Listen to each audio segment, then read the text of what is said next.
It all started with a small test trench in the vast, empty Egyptian desert. He searched for a forgotten temple, but uncovered an entire city no one believed still existed. A city frozen in time for 3,400 years, and it's rewriting everything we thought we knew about ancient Egypt for more than a century. Egyptologists believed the sands around Luxor had surrendered all their biggest secrets. Every year, new tombs, artifacts, and fragments of ancient life were revealed, but nothing of major magnitude. And there was one most dismissed as fantasy, a magnificent legend from the greatest age of ancient Egypt, untouched and waiting beneath the desert. But in 2021, everything changed. A surprising discovery that answered long-age questions, but, yet, created new mysteries, and raised new puzzling questions. When a team of archaeologists, led by the renowned Dr. Zahi Hawass, was searching for the mortuary temple of Tutankhamun's successor, they began their work on the west bank of Luxor. Routine, tedious work, in a landscape dotted with the tombs of pharaohs and nobles. They expected to find the foundations of a temple. They made a small test trench in the vast, empty expanse. But just a few feet down, something unexpected appeared. Not the colossal stones of a royal monument, but the humble form of sun-baked mud brick walls. At first it was underwhelming, unremarkable, mud brick. But then more walls appeared, forming full shapes, streets. Then, astonishingly, entire rooms filled with tools, pottery, jewelry, and even food, still sitting where it had been left thousands of years ago. And that was only the beginning. They hadn't found a temple, they had found a world. This was the legendary Aten, the lost golden city, a sprawling metropolis established under the 9th pharaoh of the 18th dynasty, Amenhotep III, who presided over the absolute peak of Egypt's wealth, art, and imperial power. The discovery was hailed as the most important archaeological find since the tomb of Tutankhamun itself. And somehow, it had remained buried, untouched, and almost perfectly preserved for over 3 millennia. The sand that had hidden it from the world had also protected it from the ravages of time.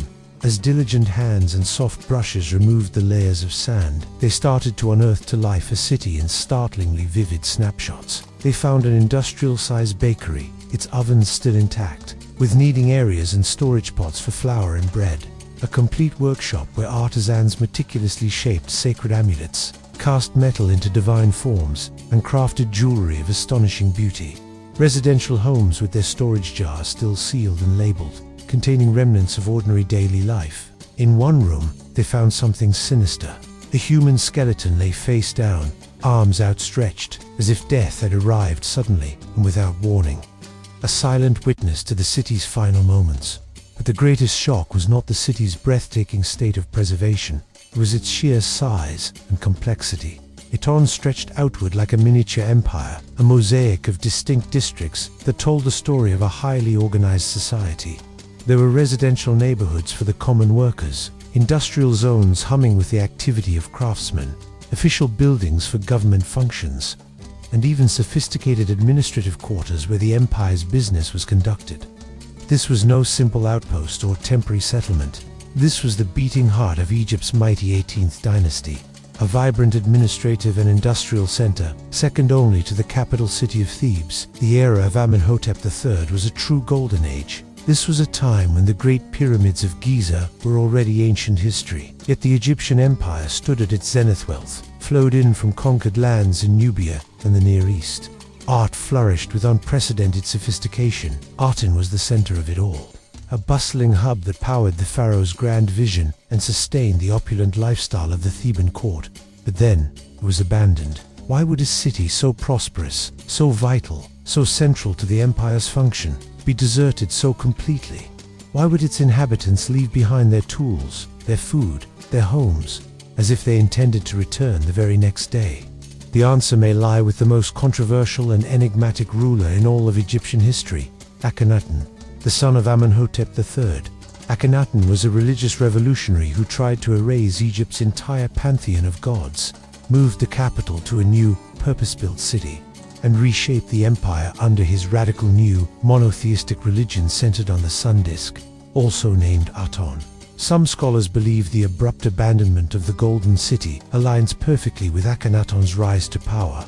Its people, they theorize, were forced to relocate to his new capital, Amarna, leaving their old lives behind in a sudden, state-mandated exodus. Other historians propose alternative scenarios: a devastating plague that swept through the city, a severe famine that made life untenable, or a political collapse following the death of Amenhotep III. But for now, the definitive truth remains buried in the sand. What we do know is this: the lost city of Aten offers something almost unheard of in Egyptology, a living snapshot of daily life in ancient Egypt, not the idealized world of royal tombs, not the mythological carvings on temple walls, but the real, everyday, and often messy world of ordinary Egyptians. It provides a rare glimpse into the machinery of the empire, seen not through the eyes of a king, but through the lives of those who built his kingdom. Here, we find the workers' quarters, the fishermen's tools, and a workshop manufacturing the mud bricks used to build the empire, each one stamped with the royal cartouche of Pharaoh Amenhotep III. In a truly remarkable find, archaeologists even discovered a vessel containing dried meat still perfectly preserved after 34 centuries, with an inscription detailing its origin and purpose. Each artifact, no matter how small, rewrites another chapter of a civilization often seen only through the grand narrative of pharaohs, pyramids, and monumental temples. Aten reminds us that history isn't only made by kings and queens, it's made by the hands of thousands, artisans, cooks, scribes, farmers, masons, and jewelers, people whose individual lives and stories were forgotten by time until the sands of the desert decided to give them back. For the archaeologists who unearthed it, this wasn't just a discovery. It was a time machine, offering a direct, unfiltered connection to a world long vanished. And as excavations continue, as more of the city is revealed, one thing becomes increasingly clear: this lost golden city is far from finished revealing its secrets. New buildings continue to emerge from beneath the dunes. New rooms, new workshops, new artifacts, and new mysteries come to light with each passing season. Aten is rewriting the story of ancient Egypt, not through pharaohs and conquests or tales of the afterlife, but through the rediscovery of an entire world that vanished overnight and waited 3,400 years to be seen again. For more fascinating ancient mysteries, please subscribe and hit the bell. Thank you.